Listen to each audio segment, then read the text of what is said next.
Was Bitcoin created by the CIA, and how can we best invest in green bonds? Yes, we are going to thread that needle today with our guest.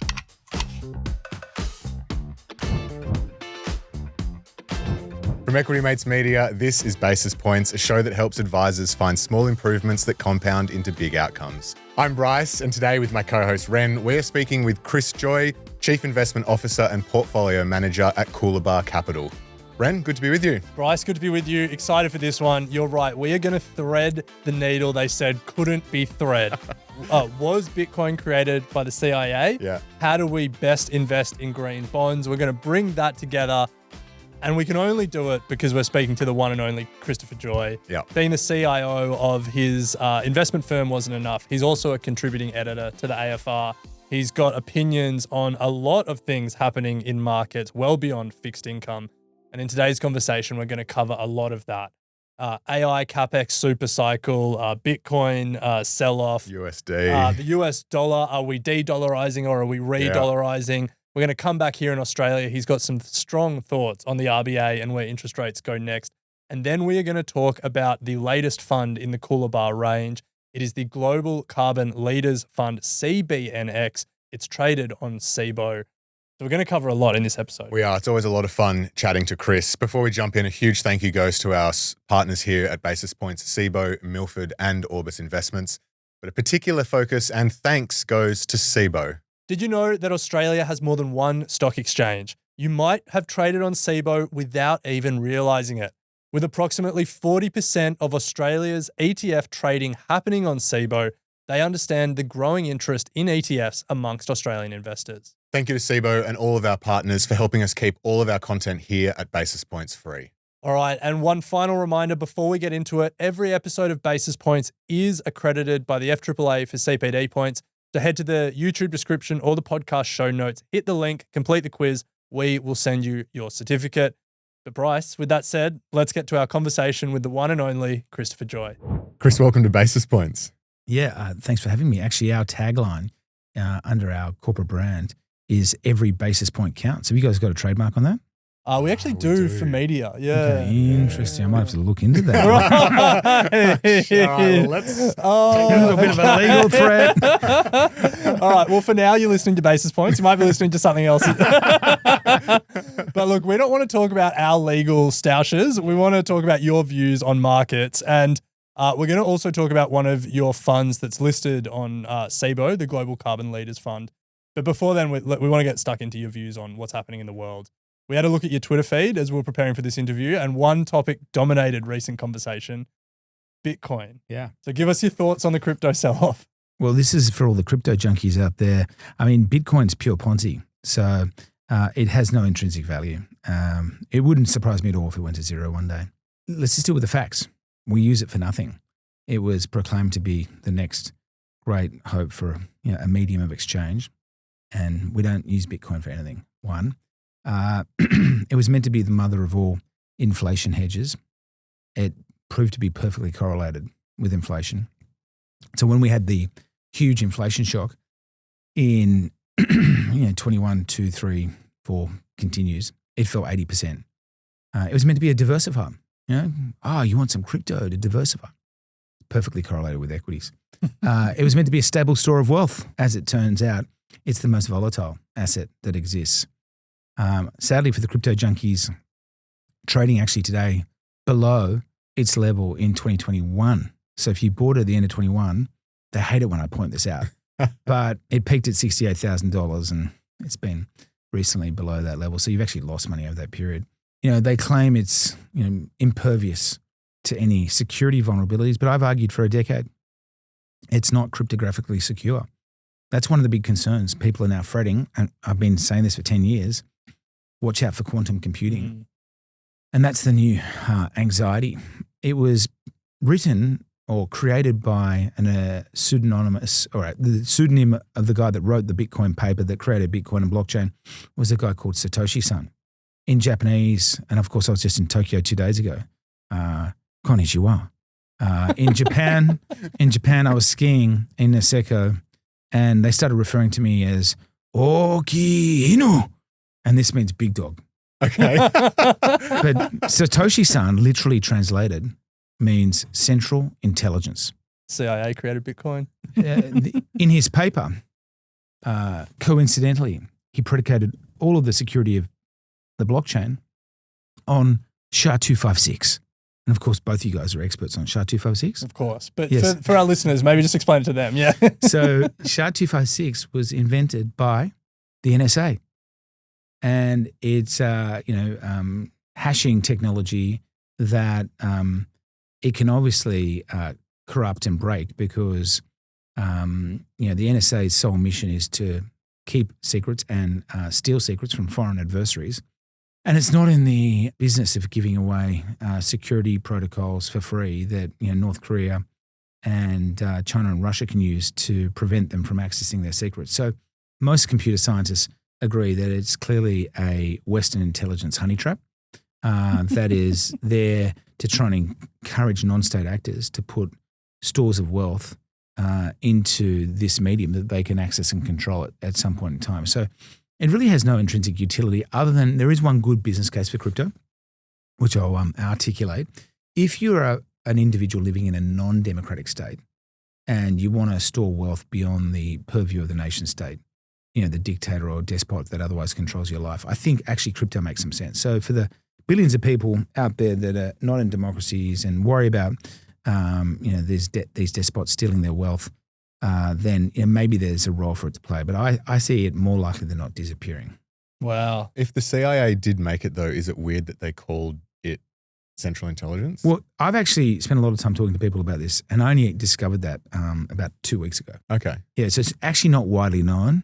And his name doesn't translate into CIA or Central Intelligence Agency. It's just the literal Japanese interpretation is Central Intelligence. Yeah. They weren't that obvious. And I think it's only been recently pointed out because I've read a lot about this and I've only been made aware of this, in the last. But it is what it's also seemingly unlikely that Satoshi Son's never revealed himself, and he holds literally billions and billions of dollars in Bitcoin. Yeah. So I've never met anyone in the history of humanity who can hold that in. who's generated billions and billions of dollars worth of wealth and not wanted to do something with that wealth, whether it's philanthropic or otherwise. He's done neither. He hasn't touched it. So it's balance of probabilities. It's not what you think it is. Fascinating. Look, we could have a whole conversation on that, but that's just the start of what's happening in markets that we want to get your view on. So we'll leave the comment section to crack back at you about cryptocurrency. Oh, yeah. Bring it. Part of the reason that crypto has sold off recently, like a small part of the reason, is it's priced in US dollars, and there's been this Re-Dollarization trade, which happened, 2 weeks after we saw the Sell USA trade. So seems like we're getting a bit of a mixed messages out of there. What's your view on the US dollar going forward? So I've argued for a year that you want to think about re-dollarization rather than de-dollarization. So de-dollarization is really a very simple dynamic. When Russia invaded the Ukraine, the West froze their US dollars. And for time immemorial, if you were a despot or a dictator, your liquidity of last resort, if you're Gaddafi or Saddam Hussein or Xi Jinping, Kim Jong-un or Putin, you held US dollars. Once the Russian dollars were frozen, that no longer became a viable liquidity solution for any non-democratic states. So since that time, we've seen a huge diversification trade out of dollars into gold. So that's what explains the gold price action. I don't think it's much more than that. So the problem with de-dollarization is, notwithstanding it's a real dynamic and it's meaningful and it's materialized in the price action, ultimately it's a one-off influence on the dollar. So it will pass like a pig through a python. And so it will be a temporary phenomenon. And eventually, the ordinary and intrinsic dollar dynamics will reassert themselves. So that's why I'm actually much more intellectually engaged in the idea of re-dollarization. And I think re-dollarization is amplified. And I think we were the first to come out and talk about it about a year ago. I'm not aware of anyone else in the world who was advocating for re-dollarization. I also like the idea of thinking about re-dollarization because we've also been an advocate for Trump being very successful in driving home, and this was like a year ago, pretty unusual as a perspective, but we think he's really going to reassert US exceptionalism and the primacy of the US in both all economic and security domains. So whether it's really putting the universe at the center of the AI universe, making the US the center of excellence for all AI innovation, AI CapEx, really profiting and capitalizing on the hyperscaler boom. I think that's going to be key for future US success.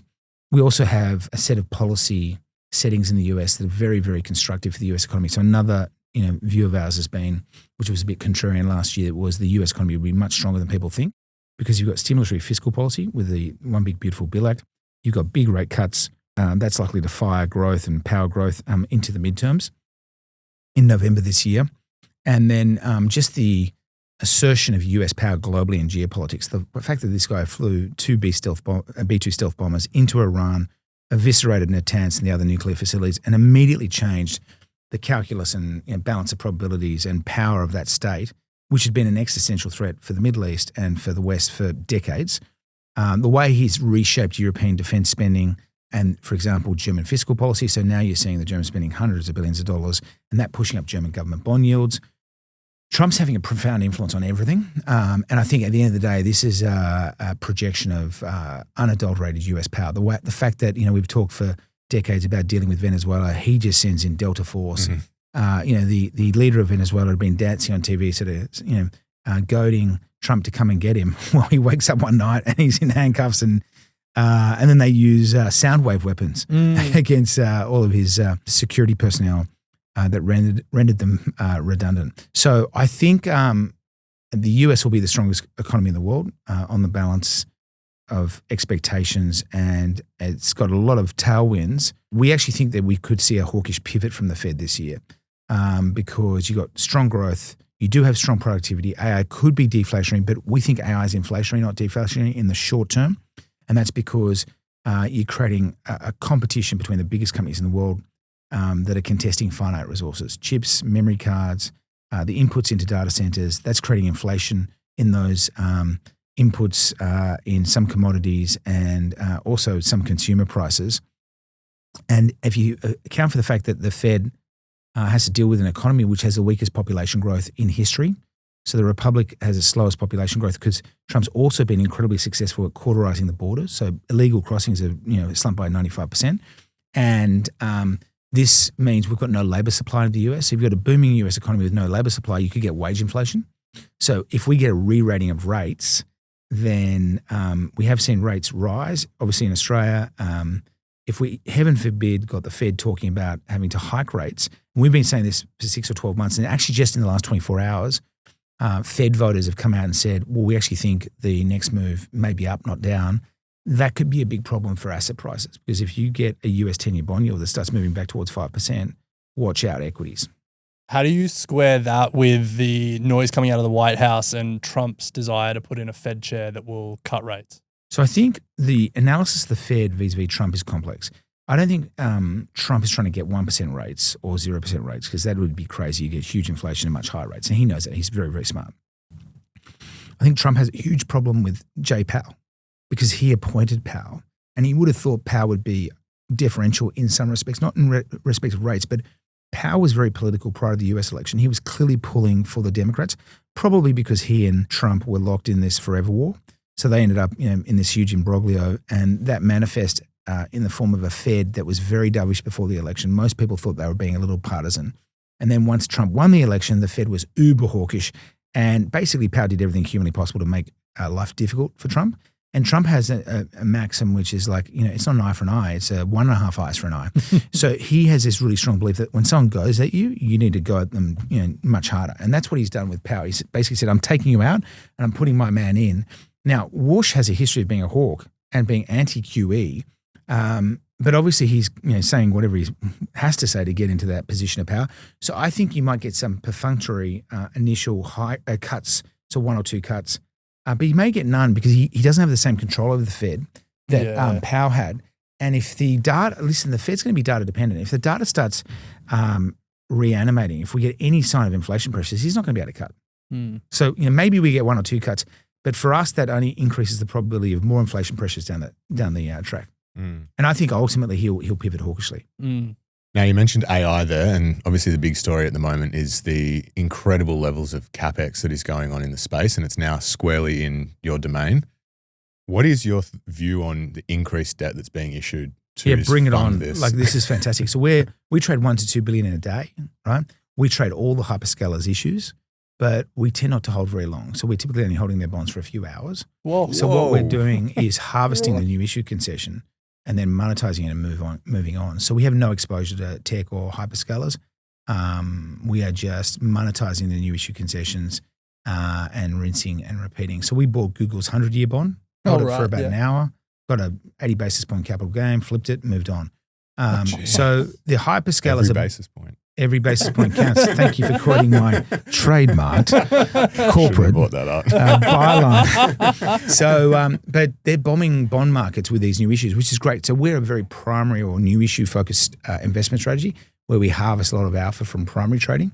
And so if you've got a supply shock, that's manna from heaven for us because we're like an IPO trading strategy in equity terms, which I know you guys know a lot about. And the hyperscalers, they used to represent, well, the tech industry was only 3% of the bond market globally. It's probably going to go to 20%. So it's a supply shock. We've seen this many times before. There's been lots of supply shocks in bonds. But what it does mean is you're going to get better deals, cheaper deals coming to market, more of them. And occasionally they'll create indigestion. We have seen tech spreads widen a fair bit.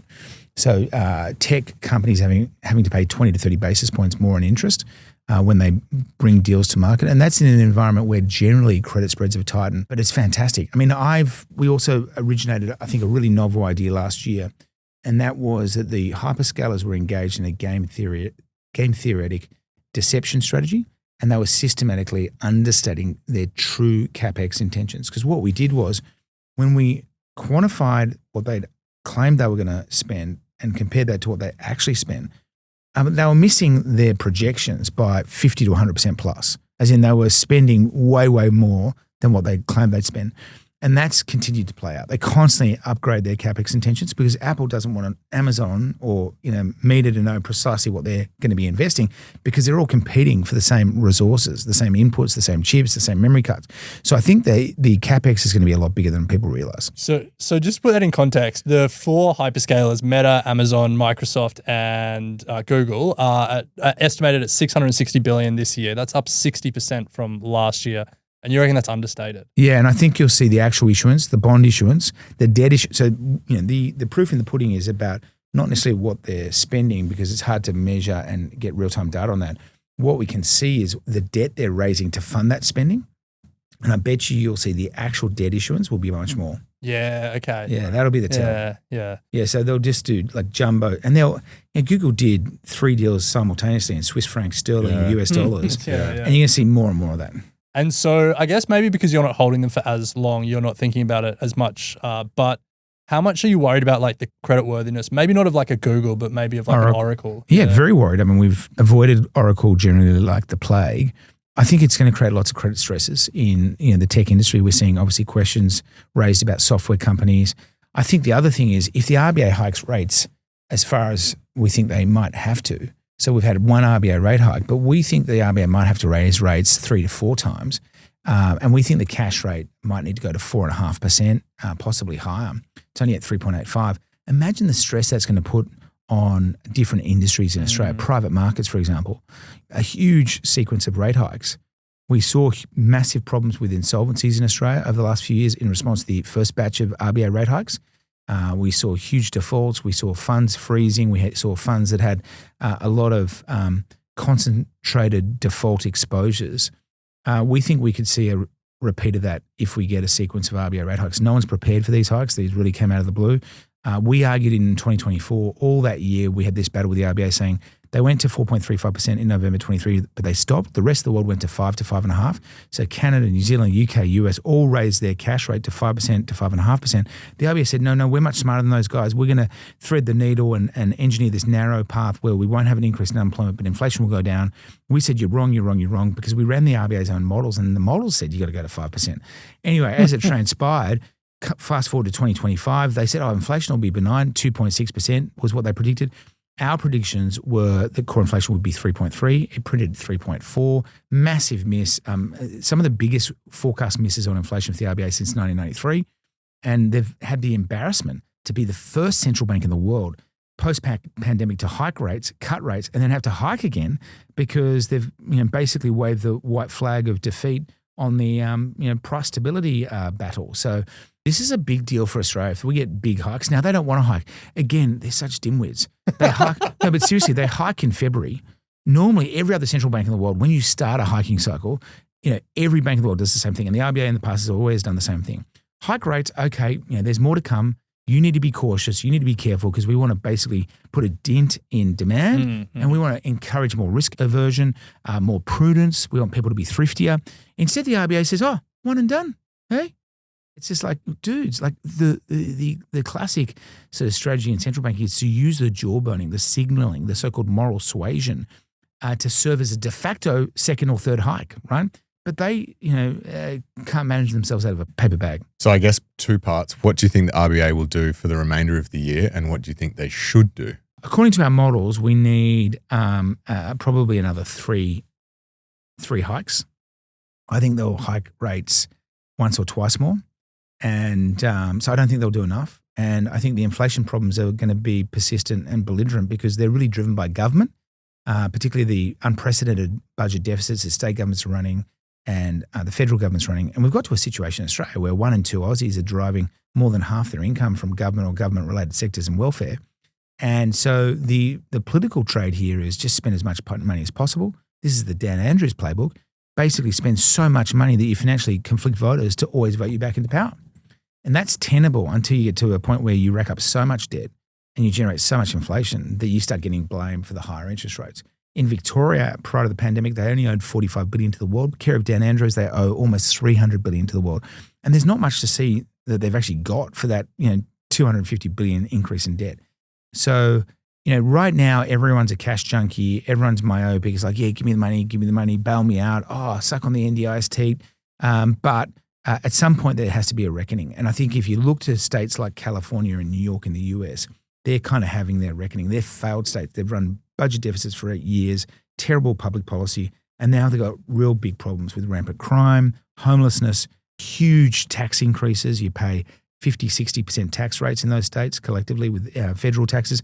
And now what's happening is you're getting a mass exodus of people and businesses, mass exodus out of California into Florida and Texas. And I think the same thing will happen in Australia. There'll be states that want to be very different and that slash taxes, run budget surpluses, and are very business-friendly climates. And I think you'll see California-style an exodus of people towards those states. Well, speaking of tax changes, the discussion this week is around the potential changes to the capital gains concessions. Do you have any views on that? Well, why would you want to give these guys more money to spend? I mean, it's crazy. Like, why would you entrust these politicians with even more of our hard-earned cash so that they can go and blow it on the NBN? I mean, what dumbasses. When they developed the NBN, it was on the back of a coaster in a private jet, right? They said, wouldn't it be a great idea if we just built our own internet, roll out our own fiber?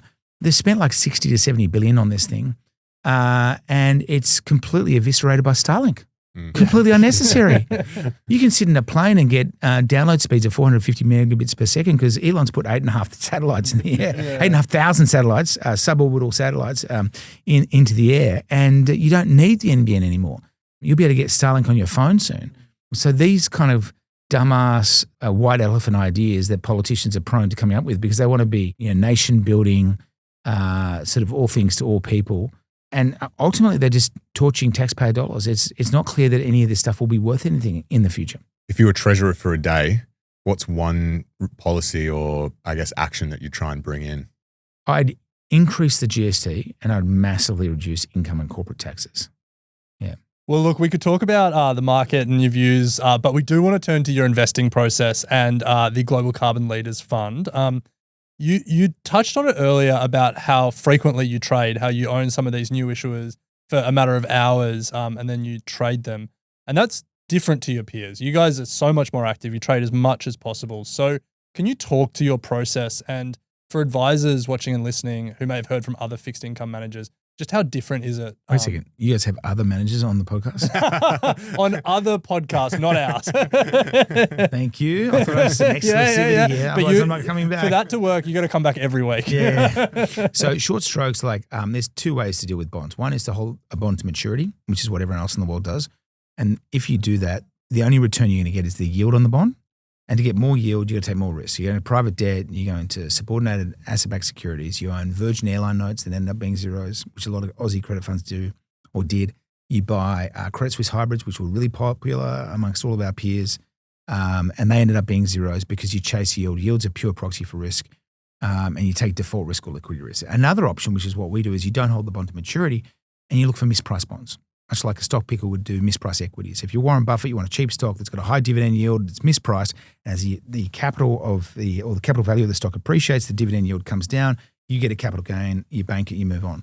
So we do exactly that. We have the biggest team in Aussie fixed income. We've got 60 professionals, 12 analysts, 20 traders, offices in London, Miami, Bahamas, Auckland, Sydney, Melbourne.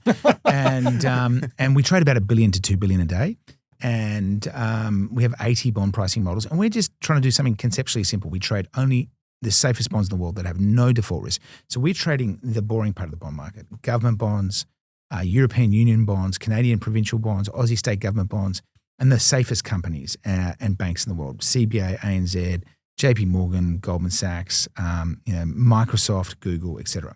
And we want to find small micro mispricing. So literally it's a Google bond that's paying 4% that should only pay 3.98%.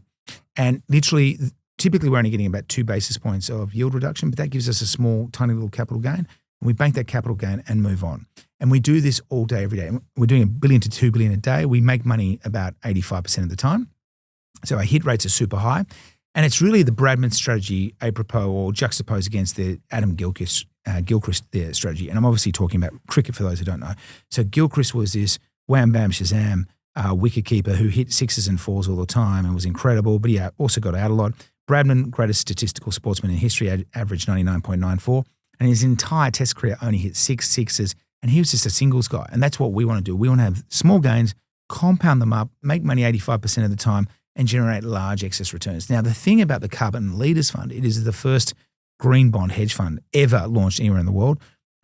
It's available under the ticker CBNX. And that particular product is 100% invested in green and sustainable and sustainability-linked bonds. And then we can leverage the capital to put up to another 300% in bonds issued by what we call carbon leaders. And these are companies that have really low emissions footprints statistically. So based on their greenhouse gas emissions, we rank all companies in the world and we basically allocate capital to their securities if they rank amongst the best companies in the world. And they also have net zero commitments and things like we have lots of different rules, but for a bank, they can't have more than 1% of their assets in fossil fuel industries. Now, here's the rub. When we trade green bonds, which are bonds that are used, so a CBA green bond that we trade recently was funding green commercial property, right? Buildings, right? A bond that we're bidding $400 million for today, a T Corp bond, is funding an electric rail network, right? So these are green style securities. But what we have found is that the market finds green bonds hard to price. Okay. It doesn't know what interest rate it should be. Should a green bond pay you less interest than a non-green CBA bond? Or should it pay you more interest because maybe it's less liquid? And so the market puzzles over this stuff. So I think off the top of my head, if we look at our last 300 to 400 billion of non-green bond trades, we make about 11% per annum on an IRR basis. If we look at the 8 to 9 billion of green bond trades, we make about 22% per annum. Wow. So the perennial problem with ESG investments is the performance has been dud, right? Because these guys are climate crusaders or they're social warriors and they're not really good investors, right? And their rules are not very smart. Whereas we actually had reverse inquiry. A client of ours, a decade-long client, came along and said, hey, they invested in our credit hedge funds. They said, I want a green version of that. I want to fund green projects, green bond issues, and I want to support the most green companies in the world. So tick. I want you to trade that as actively as possible and generate high returns. So since we launched that product, it currently has a yield because of the leverage. It's very attractive. It's got a 6.5% running cash yield. That's about 1% above hybrids. So it's A+ rated. It's actually mainly invested in bank and government bonds. So basically the bonds have almost no risk from a default perspective. They can vary in value, but from an underlying default risk perspective, I would argue they have negligible risk to no risk. The yield, because of the leverage, is very high, 6.5% above hybrids. And then you're getting extra return from the trading. And we, I think, would argue we are amongst, if not the best, traders of green bonds on the planet because they're hard to price. And what we specialize is in the pricing of these securities. And so how are you getting the leverage? So we borrow via 18 banks around the world. We have about a $10 billion book of leverage that we can access. And we borrow at a very cheap rate, which is about 0.2% above the RBA cash rate. So the bond might be paying us 60, 70, 80, 100 basis points above cash. We borrow at 20 basis points above cash. And so the yield gets enhanced because the cost of borrowing is below the yield of the bond itself. And then in that that sort of process and philosophy that you take where, you're buying the Google bond and it's paying 3.98, it should be paying 4 or the other way around. How does the price realization happen? Like you might find a mispricing and you might buy it, but what's the mechanism for you to be able to actually sell it a couple of hours later? Yeah, so I would say that generally, if you think about equities, IPOs normally come a bit cheap. Companies have to pay you a bit of an incentive to buy the IPO. In the bond market, it's the same. So in the bond market, new issues generally come pretty cheap, which means the company pays you a bit of extra interest. It's called a new issue concession. In order to attract the capital to fund the debt issue. So if you bought all new bond issues, you'd make a little bit of money on top of the interest rate because of the concession. What we're, I think, the best in the world at doing is finding the very cheap new issues. So we reject 95% of all investment-grade bond issues that we could actually buy. So we're rejecting 95%. We're only taking 5%. Even within our universe of approved companies, so of the 7,000 investment-grade bond issuers globally, we can only allocate to 305, and they are basically the safest companies in the world. In the Carbon Leaders Fund, the list of approved names is actually a subset of that. So it's about a quarter of those names that can enter that universe. And the new issue itself is a catalyst for the repricing of the bonds. So when you get a Guzman and Gomez IPO, which I'm sure you guys talked endlessly about, but everyone's like, oh yeah, fantastic, wow. And so the deal itself acts as a trigger for repricing. And it's the same in the bond market. It's a little less sexy, but when the 100-year Google bond came, everyone's like, oh, this is exciting. In the secondary market, when we go out and buy $1 billion of old bonds that no one's really focused on, our holding periods are much longer. Okay. Because it takes a lot longer for the market to figure out that it's a bit cheap. Yeah. It's fascinating. I'd love to see all your models one day. I know it's very proprietary. We're glass box. We're very transparent. Okay. All right. We'll save it for the next episode. We can definitely do that. We'll run through all 80 of them. Yeah. So global carbon leaders, you flagged there that I guess ESG has a certain perception. It was the hottest thing in markets in like 2021 and then it came off. When you go and speak to advisors and clients about a carbon leaders product, what are the misconceptions you hear? I think the main, it's not a misconception as such, but I think there's just generally, as you intimated to, a lot of stigma associated with ESG. Everyone wanted to be an ESG investor. All the ESG investments were absolutely crap, right? And dud. And so it's really on the nose. The difference with us is we weren't seeking to be climate crusaders. It was actually an impact investor who came to us and said, hey, we know you guys are the best kind of bond traders in the world. And we know that you're very strong just because of the pricing discrepancies in ESG. Can you develop an ESG, specifically a green and sustainable focused bond strategy for us? So the climate design that strategy. It's an interesting story, actually. They had $400 million. I won't say who the bank was, but probably the world's most famous investment bank ran a green bond fund for them. And it did okay. They then compared that fund to our normal bond fund, which was not a green bond fund. But because we're so restrictive on who we allocate capital to, and we actually have been maniacal about stripping out E-risks, so environment risks, social risks, and governance risks, our universe is like only 300 companies of 7,000 globally that are investment grade. And so our green score in our non-green fund actually came out much higher than the investment bank's quote-unquote green bond fund. Yeah. So we came out more green, which is pretty funny. And then the problem for the investment bank was that our returns were much higher and our volatility was much lower. So the family office said, we're going to take that $400 million and give it to you. And oh, by the way, why don't you develop a levered strategy? And that's what we did. Yeah, okay. Oh, great. So Chris, to close, for all the advisors listening today, how should they think about this fund fitting into a portfolio, particularly versus some of the other funds that you've got? Well, CBNX, it's available as an ETF. It'll also be available on platforms. We've got $200 million as seed capital. I think this sits in your alternative assets bucket. So it's a liquid product. It's daily liquidity, obviously available through the exchange. I think in terms of its yield, it competes against hybrid, high yield and private debt. So where is it different? Well, it's A+ rated. It's got a much higher credit rating, which means the underlying assets have much, much lower default risk. So it's going to pay you a better yield than hybrids, probably a comparable yield to private debt, maybe a little bit less, but it's going to have very strong daily liquidity. All the assets are liquid. We strip out all the interest rate risk. So all the interest rates are going to be a floating rate profile. So the CBNX will benefit if the RBA raises rates. If it raises rates 100 basis points, the yield on the fund should all things being equal, go from 6.5% to 7.5%. I would sort of position it as a higher octane fixed income investment. Obviously, you can use leverage, or we do use leverage, and that can amplify returns, but also amplify volatility. A high yielding strategy, but it is not a high yield fund that has high yield default risks. So we're not loading up on Virgin Airline notes or Credit Suisse hybrids or private debt, which is very common in that space. These are the safest bonds in the world, just levered. So the volatility is actually comparable to the hybrid market. But the returns or the yield certainly is a lot higher as well. Love it, Chris. Well, we appreciate you sharing your views on the market and talking about your strategy. We'll hit you up for those 80 models some other time. But 100%. Until then, thank you for joining us. Yeah, thanks, guys. Appreciate it. Thanks, Chris.